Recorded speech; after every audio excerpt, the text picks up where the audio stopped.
Comment se porte l'activité du logement neuf en France? Alors, le logement neuf est dans une période qui est compliquée parce qu'il y a des facteurs exogènes qui créent des questionnements. On a eu le Covid, après on a eu la crise entre la Russie et l'Ukraine qui malheureusement n'est pas terminée. Aujourd'hui, s'ensuit un mouvement d'inflation qui interroge. Mais malgré tout, chez Woodeum, on est très optimiste parce qu'on voit que la succession de ces événements, cumulé aussi avec une prise de conscience encore plus forte de l'urgence climatique, amène les gens vers l'investissement bas carbone et le souhait en fait d'habiter dans un immeuble respectueux de l'environnement, donc conçu en bois et avec beaucoup de qualité écologique. Bon, donc vous nous dites en fait le logement neuf, bon, ça va à peu près, en tout cas le logement, la construction bois, c'est ce qui fonctionne, c'est ce qui est tendance pour l'instant. Ah oui, très clairement. Et puis alors, c'est pas pour l'instant, moi je pense qu'on est en train de vivre une vraie révolution industrielle. Aujourd'hui, tout le monde a compris qu'on avait un sujet de dérèglement climatique, qu'il fallait maintenant s'attacher à ce que chaque secteur économique réduise drastiquement son empreinte carbone. Les consommateurs, les habitants veulent maintenant orienter leurs achats vers ces biens durables, faire aussi en fait contribuer eux aussi en fait à cet effort collectif. Et donc dans ce cadre-là, eh bien nos immeubles, nos résidences bas carbone trouvent un franc succès. Oui. Donc en fait, vous nous dites, c'est le sens de l'histoire quelque part. C'est amené de plus en plus à se développer parce qu'il y a cette sensibilité, cette prise de conscience aussi sur l'urgence climatique. On a vu avec les épisodes à la fois de canicule, oui. Tout s'est invité un petit peu sur les lieux de vacances et on a pris comme ça, beaucoup ont pris encore plus conscience. Exactement. Enfin, il faut avoir en tête qu'un Français moyen aujourd'hui, il émet entre 9 et 10 tonnes de CO2 par an. Il faut que d'ici 2050, on arrive à diviser par 5 ses émissions personnelles, réduire à 2 tonnes. Pour ça, on va faire des efforts individuels, on va probablement voyager un peu différemment, consommer, se nourrir différemment, mais ça ne va pas suffire. Il va falloir que tout notre environnement évolue, et notamment l'immobilier, qui est coupable aujourd'hui d'un tiers des émissions de carbone, donc c'est très conséquent, et donc on a des grands efforts à faire. Et aujourd'hui, en fait, avec les bâtiments qu'on développe, on a déjà réussi à diviser par 2 l'empreinte carbone des bâtiments et c'est ça qui plaît, c'est ça qui intéresse et c'est ça qui crée aujourd'hui cette nouvelle dynamique. Alors, on va le voir. Quels sont tout d'abord les atouts du bois, les atouts? Le bois, il a plein d'atouts. D'abord, le premier, c'est son atout écologique. Le bois, il stocke le carbone au lieu d'en émettre. Quand vous coulez 1 mètre cube de béton, vous émettez près de 500 kg de CO2 par mètre cube. A l'inverse, si vous mettez du bois, vous stockez 500 kg de CO2 par mètre cube. Ça veut dire qu'à chaque fois que vous allez prendre la décision de remplacer du béton par du bois, vous allez éviter 1 tonne de CO2. Donc c'est énorme déjà comme avantage. Deuxième avantage, il se régénère naturellement. Donc c'est une ressource illimitée. Aujourd'hui, vraiment, on a même intérêt à entretenir en fait cette dynamique de croissance et de replantation des forêts pour entretenir la pompe à carbone. Et puis en plus de ça, il a des avantages quand on construit avec, parce qu'on construit beaucoup plus vite.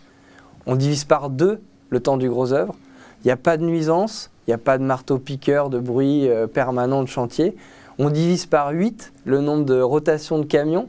Ça veut dire, plutôt que d'avoir un camion toutes les heures, c'est à peine un camion par jour. Et ça favorise l'acceptation aussi des projets, en plus de la portée écologique qu'ils ont. Et puis après, les derniers avantages, c'est quand on vit dans ces bâtiments, on s'y sent bien. On s'y sent bien en fait parce que le bois c'est un matériau naturel. On a démontré scientifiquement que vivre à la vue et au contact du bois avait des bénéfices pour la santé. On a la pression artérielle qui baisse, la fréquence cardiaque aussi qui baisse.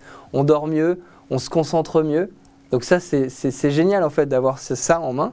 Et puis l'autre élément aussi, et puis ça on l'a senti aussi, cette nécessité, notamment cet été, c'est des bâtiments qui sont très confortables en hiver, ça on le savait bien, c'est le chalet, quoi. On est bien isolé, et donc concrètement on arrive à diviser quasiment par 5 sa facture énergétique.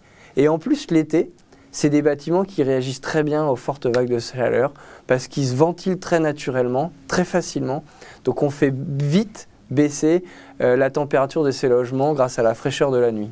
Donc des avantages à la fois côté utilisateur, côté constructeurs, côté riverain aussi, Ouais. pour faire accepter, on sait, dans une période où les maires délivrent difficilement les permis de construire.